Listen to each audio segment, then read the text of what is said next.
মেয়েদের কাছে সংসার এমন একটা জায়গা যেখানে কোনো ছুটি নেই, যেখানে কোনো রেস্ট নেই, যেখানে কোনো পারিশ্রমিক নেই। বিনা পারিশ্রমিকে খেটে যাওয়ার নামই হচ্ছে সংসার।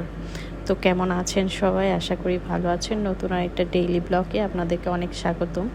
আর যারা এখনও পর্যন্ত আমার ইউটিউব চ্যানেলটাকে সাবস্ক্রাইব করেননি, আমার ভিডিও দেখছেন, তাদেরকে বলবো অবশ্যই কিন্তু একটু সাবস্ক্রাইব করে দিবেন। যেহেতু আমি এই প্ল্যাটফর্মে নতুন কাজ করতে এসেছি, গুছিয়ে কাজ করাটা একটু প্রথমে কষ্ট হয়ে যাবে, তারপরেও চেষ্টা করছি, কারণ মানুষের চেষ্টার কখনো বিফলে যায় না। কারণ সে যত বেশি পরিশ্রম করবে, যত বেশি চেষ্টা করবে, সে তত বেশি উন্নতিতে যেতে পারে।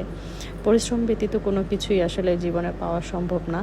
সেই রকমই আমিও আসলে যেহেতু ফেসবুকে কাজ শুরু করেছিলাম, তো অনেক একসময় যদি কাজ করে থাকতাম তাহলে হয়তো আজকে আমার ইউটিউবেও আপনারা অনেক বেশি হয়ে কাজ হতো।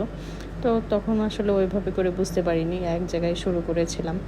তো যদিও বা ফেসবুক থেকেও এখনও আমি সেই সফলতা পাইনি, তারপরেও দুইটাকে একসাথে চালিয়ে নিয়ে যাওয়া সত্যি বলতে অনেক কষ্ট। কারণ সাংসারিক কাজকর্ম করে তারপরে এই যে ভিডিও টাইম আপলোড দেওয়া, তারপরে ভিডিও নিয়ে কাজ করা কিন্তু একটা কঠিন চ্যালেঞ্জ, কঠিন কাজ। আর সংসারেতে মেয়েদের কোনো ছুটিই নেই, কারণ সংসার হচ্ছে এমন একটা জায়গা যেখানে একটা মেয়ের কোনো ছুটি বলুন, অসুস্থতা বলুন বা শরীর খারাপ বলুন, কোনো কিছুই আসলে নিস্তার নেই। তাকে কাজ করে যেতেই হবে। দেখুন, এদিকে কাজ করতে করতে আমার মেয়ের ওষুধটা পরে ভেঙে গেছে। তো ভাগ্যিস যে সেখানে কোনো ওষুধ ছিল না, ওষুধটা খাওয়ানো কমপ্লিট হয়ে গেছে। তো যাই হোক, এদিকে গোছগাছ করাও শেষ হয়ে গেল। তো আজকে সন্ধ্যায় আসলে নাস্তা করব নুডলস। তো এদিকে আমি একটু দুধ চাও করে নিয়েছিলাম। তো অনেক দিন হয়েছে দুধ চা খাই না, এখন পেটের সমস্যার কারণে আসলে দুধ চা খেলে অনেকটাই অ্যাসিডিটি বা গ্যাসের মতো হয়ে যায়। তো সেই কারণেই আসলে আমরা দুধ চাটা অ্যাভয়েড করি। যদিও আমার হাজব্যান্ডের পছন্দ না কখনোই দুধ চা, কিন্তু আমি ওই মাঝে মধ্যে একটু খাই, আমার ভালো লাগে, সেই জায়গা থেকেই খাই। তো আগে অনেক বেশি দুধ চা খেতাম, এখন তো একটু কমিয়ে দিয়েছি।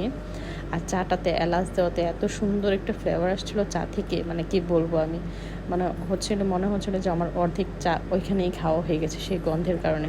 তো এই তো নুডলস সিদ্ধ বসিয়ে আমি রান্না করে বসেই খাচ্ছিলাম। আর আমি যখন ভয়েস ওভার করছিলাম, আমার মেয়ে আমার কাছে চলে আসে। তো ওর ভয়েসও অনেকটা আমার ভিডিওতে চলে এসেছে। তো রাত্রে আসলে আজকে আমরা নুডলস রান্না করব, নুডলস খাবো। মাঝে মধ্যে একটু অন্য টাইপের খাবার দাবার, সন্তানের জন্য বলুন, পরিবারের জন্য বলুন, সব কিছুর জন্যই বলুন, তাদের ইচ্ছাটাকেও গুরুত্ব দিতে হয়। তো তারা আজকে বলছিল রাত্রে নুডলস খাবে। তো এদিকে আমি পাতাকপি, গাজর, পেঁয়াজ, আদা, রসুন সব কিছু কুচিয়ে নিয়েছিলাম, আর চা খাচ্ছিলাম দাঁড়িয়ে দাঁড়িয়ে, আর সেই কাজগুলো করছিলাম। তো সব কাজই একসাথেই করতে হয়। তো এই যে এদিকে দেখুন আমার সবজিগুলো কিন্তু প্রায় হয়েই গেছে। তারপরে নুডলসটা তো আগেই সিদ্ধ করে রেখেছিলাম ঠান্ডা করে, এখন দিয়ে দিচ্ছি।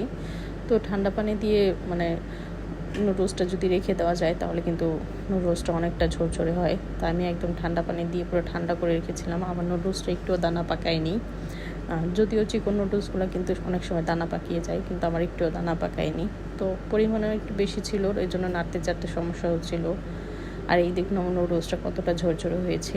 তো কেমন লেগেছে ভিডিও অবশ্যই কমেন্ট করে জানাবেন, আর চ্যানেলটা সাবস্ক্রাইব করে দিবেন।